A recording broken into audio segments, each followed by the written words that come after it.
Oke, Assalamualaikum warahmatullahi wabarakatuh. Perkenalkan, nama saya Cahya Adi Pratama.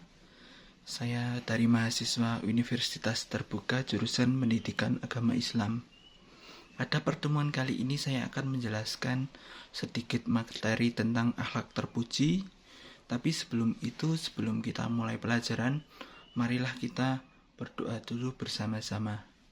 Berdoa mulai. Berdoa selesai? Oke. Kali ini kita akan membahas materi di kelas 3 SD atau MI sederajat yang bertemakan akhlak terpuji. Ya, akhlak terpuji ini sebenarnya ada banyak ya. Tapi kita akan ambil sedikit saja contoh dari kehidupan kita sehari-hari. Oke, yang pertama adalah akhlak terpuji beriman kepada Allah. Nah, apa itu beriman kepada Allah? Nah, beriman kepada Allah adalah percaya bahwa Allah itu ada, Allah itu nyata, dan kita harus percaya bahwa Allah adalah Tuhan kita, Tuhan itu satu dan esa, gitu. Jadi kita harus beriman bahwa Allah itu ada. Maka dari itu kita harus berbuat baik terhadap sesama manusia, kepada Allah juga.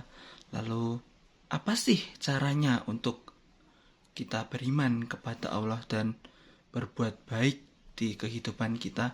Sebenarnya sih ada banyak. Sebagai contoh, mungkin sholat di awal waktu, mungkin jamaah lebih baik lagi, sholat tepat waktu.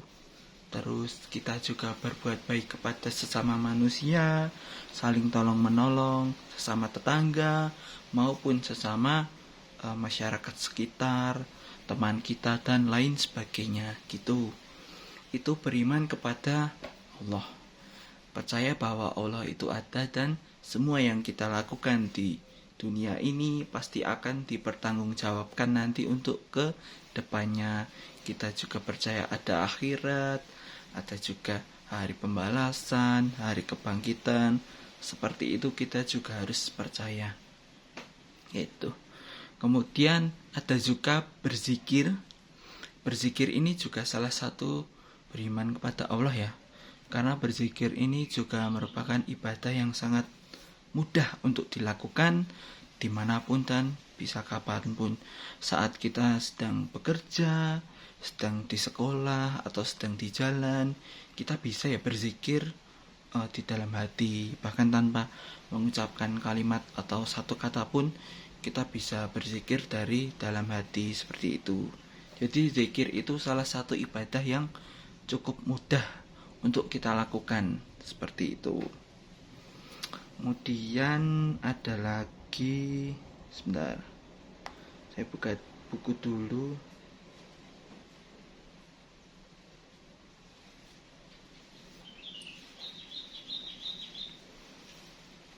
Kemudian yang selanjutnya ada juga menggunakan rezeki ya. Jadi semisal kita dapat rezeki dari misal kita bekerja atau kita membantu sesama, atau mungkin kita dikasih uang saku oleh orang tua. Nah, kita bisa menyisihkan sedikit rezeki kita untuk berbagi kepada sesama. Berbagi kepada sesama itu apa? Seperti berbagi kepada seseorang yang sedang membutuhkan, mungkin dia kekurangan atau apa. Nah, ini rezeki, apa istilahnya? Bantuan itu tidak harus berupa dengan uang. Bisa juga berupa dengan tenaga, berupa juga dengan materi, seperti itu juga bisa. Jadi tidak harus selalu dengan uang gitu. Kemudian kita juga bisa untuk berinfak. Mungkin kalau yang cowok-cowok mungkin pas waktu sholat Jumat itu ada kotak infak. Nah, itu bisa kita sisihkan sedikit dari uang jajan kita untuk dimasukkan ke kotak infak seperti itu. Nah, kemudian ada juga mungkin puasa ya. Puasa juga salah satu termasuk beriman kepada Allah atas rezeki yang Allah berikan kepada kita. Puasa di sini ada puasa Ramadan, ada puasa sunnah, dan puasa-puasa lainnya bisa kita kerjakan sesuai waktu yang sudah ditentukan. Kalau Senin Kamis juga puasa di hari Senin dan juga hari Kamis, seperti itu. Kemudian yang kedua ada juga taat kepada orang tua. Nah, taat kepada orang tua ini juga merupakan salah satu akhlak terpuji ya. Nah, taat kepada orang tua, kita bisa membantu orang tua saat kita punya waktu luang. Kemudian kalau kita disuruh bantu juga harus secepatnya kita bantu, tidak boleh kita menunda-nunda seperti itu.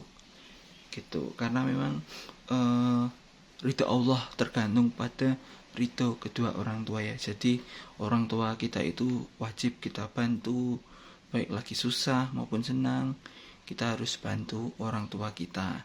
Seperti itu. Nah, apa saja sih jasa orang, bukan jasa, apa saja yang sudah orang tua berikan untuk kita sih? Mengapa kita harus membantu kedua orang tua? Kita harus meneladani mereka, kita harus bersifat baik terhadap mereka. Nah, itu karena apa coba? Mungkin ada yang sudah tahu, boleh acungkan jari. Kenapa kok kita harus membantu kedua orang tua seperti itu? Bisa acungkan jari.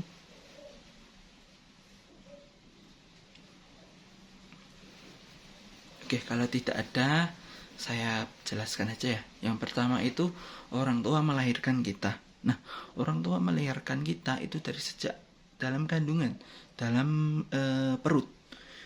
Jadi orang tua itu merawat kita sejak dari dalam perut, terus melahirkan kita dengan menahan rasa sakit yang sangat mungkin sakit sekali. Lalu yang kedua orang tua kita sudah membesarkan kita sampai sebesar ini, sama seperti kalian udah kelas 3 SD ya. Jadi orang tua kalian sangat berjasa sekali. Bahkan kita pun sampai sukses pun kita tidak akan pernah bisa mengganti semua itu kepada orang tua kita. Karena orang tua kita itu benar-benar udah pahlawan di hidup kita, seperti itu. Kemudian yang kedua alasannya kita harus mendoakan orang tua juga ya. Jadi kita tidak boleh tidak mendoakan. Kita jadi harus mendoakan kedua orang tua kita supaya diberikan kesehatan yang amat sehat, kemudian diberikan rezeki yang berlimpah, seperti itu. Kita harus senantiasa mendoakan kedua orang tua kita.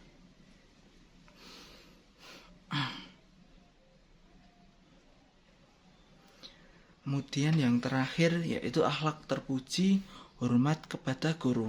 Nah, hormat kepada guru ini terkadang sebagian siswa atau sebagian murid itu kadang cuek, tak acuh ya. Contohnya yang pertama itu ada sopan santun. Kadang itu tuh anak-anak zaman sekarang, ya saya nggak menyebut di kelas ini ya, mungkin tetap ada di luar sana.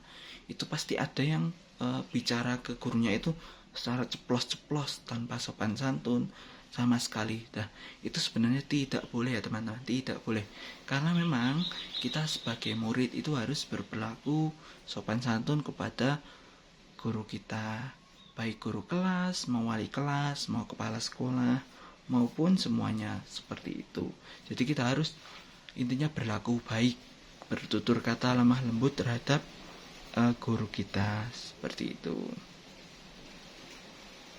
Kemudian yang kedua, menghargai guru.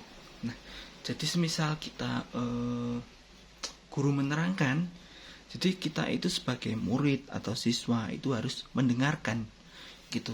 Jadi supaya suasana kelas itu tenang, tidak ramai, guru-guru juga bisa mendengarkan dengan hikmat, lalu materi yang disampaikan juga terdengar dengan jelas, masuk ke ingatan kalian dan menjadi ilmu buat kalian, seperti itu.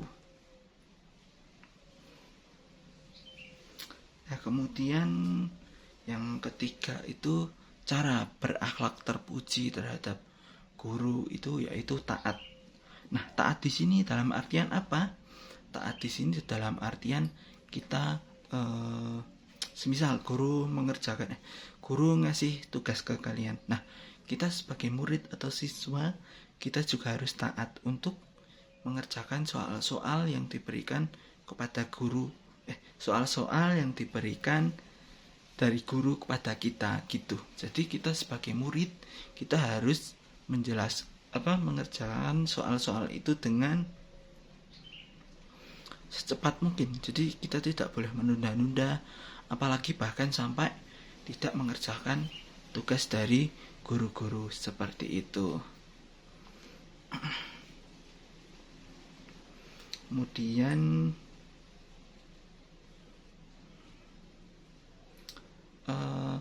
dalam sekolahan kita kan juga kadang mencium tangan ibu guru ketika bersalaman atau mungkin pak guru, itu juga merupakan salah satu akhlak terpuji. Kemudian melaksanakan segala nasihat guru, baik nasihat yang baik buat nasihat yang agak supaya kita bisa menjadi lebih baik ke depannya, seperti itu. Kemudian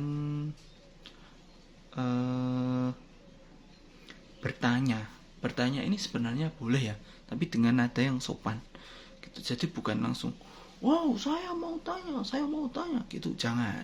Jadi kita harus acungan jari dulu, ibu guru saya mau tanya. Nah kalau kayak gitu boleh, itu nggak apa-apa.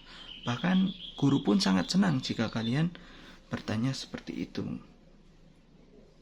Kemudian tidak tidak memotong pembicaraan guru bersama orang lain. Jadi semisal bapak dan ibu guru itu baru berbicara tentang sesuatu. Nah, kalau kita mau ada perlu sama bapak atau ibu guru, kita harus menunggu beliau dulu supaya selesai berbicara satu sama lain. Karena tidak sopan jika kita langsung memotong pembicaraan salah satu dari bapak ibu guru seperti itu.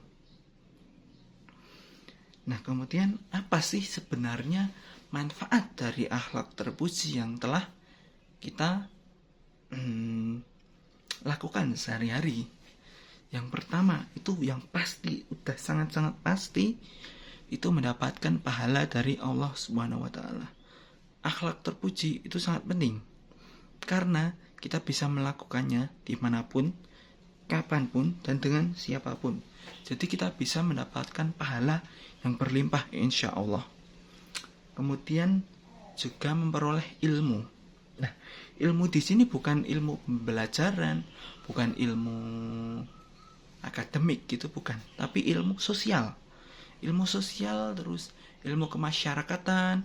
Kita bisa berbaur dengan satu sama lain tanpa membeda-bedakan. Istilahnya kayak memperkuat ukhuwah Islamiyah antar sesama muslim gitu. Bahkan antara sesama non muslim pun kita juga bisa berbuat baik terhadap sesama gitu.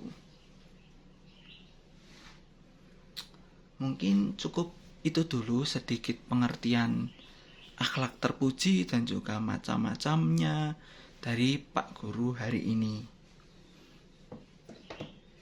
Jadi apa aja tadi akhlak terpuji yang udah Pak Guru terangkan?